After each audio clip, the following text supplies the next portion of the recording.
Hello there, this is Business Nigeria with Tolulope Ogunjobi. Thank you for joining us for Thursday's edition. Now, these are the top stories we are tracking for you at this time. Naira gains 116.84 kobo on increase in dollar supply as Bank of Industry gets new directors, tax boards on FG tax boards on economic growth, industrial development. Asian stocks and dollar gains as Fed Reserve charts soft part.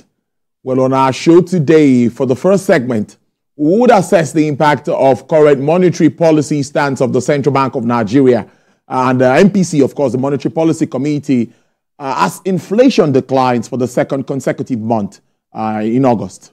We've seen that. Also, we'll look at expectations of the 297th MPC meeting as it focuses on reviewing the country's economic and financial conditions, while determining the appropriate monetary policy direction for the short to medium term. On the other side of the show today, we would be talking about Africa's leading financial institution, United Bank for Africa.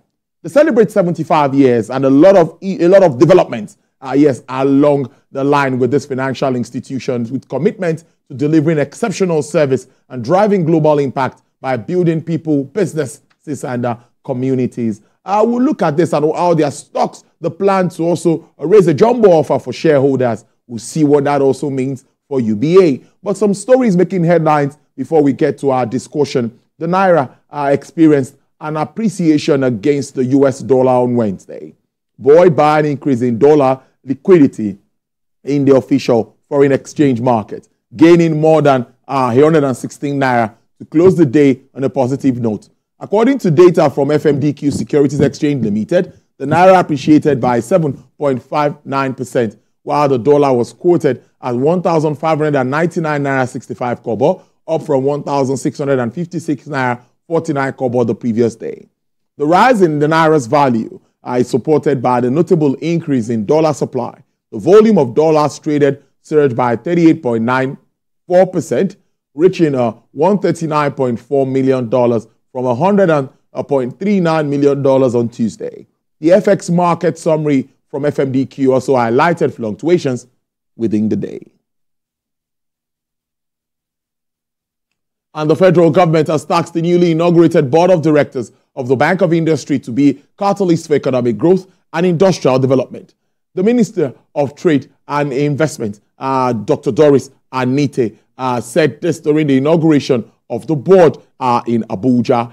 She said that the roles of the board will be instrumental in shaping the future direction of the institution, ensuring that BOI remain a cornerstone of Nigeria's economic advancement. The minister commended the outgoing board members, praising them for working with the ministry to record some of the glowing achievements of the BOI, while stating that the bank had made significant strides in recent years, reinforcing its commitment to Nigeria's industrial and economic development.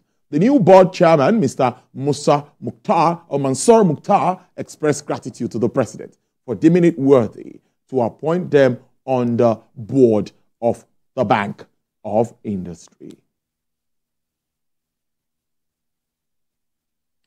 And now the central bank has announced that its 297th Monetary Policy Committee meeting will hold on September 23rd and 24th of 2024. That's next week. The two-day event is scheduled for the bank's headquarters as usual in Abuja. According to the statement from the Apex Bank on Wednesday, the meeting will focus on reviewing the country's economic and financial conditions and determining the appropriate monetary policy direction for the short to medium term. You will recall that recently, that's on Monday precisely, the National Bureau of Statistics reported that inflation rate had decelerated for 2 consecutive months, from 34.19% in June to 33.40% in July, and now 32.15% in August. Let's talk to an investment and economic development expert, Mr. Ogbona Okuku. He joins me live from our Abuja studios. Good afternoon. It's good to have you on